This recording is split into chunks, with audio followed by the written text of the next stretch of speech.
Porbandar railway station ખાતેથી railway પોલીસે AC coach એટેન્ડન્ટને 30 bottle દારૂ સાથે ઝડપી લીધો છે.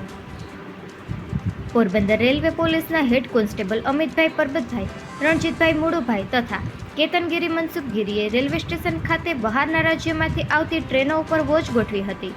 તે દરમિયાન પ્લેટફોર્મ નંબર 1 ઉપર પાણીના પરબ પાસે એક શખ્સ શંકાસ્પદ હાલતમાં થેલા સાથે પસાર થતા તેને અટકાવી તેનો થેલો ચેક કરતા તેમાંથી ₹3050ની કિંમતના દારૂના 30 ક્વાર્ટર મળી આવ્યા હતા.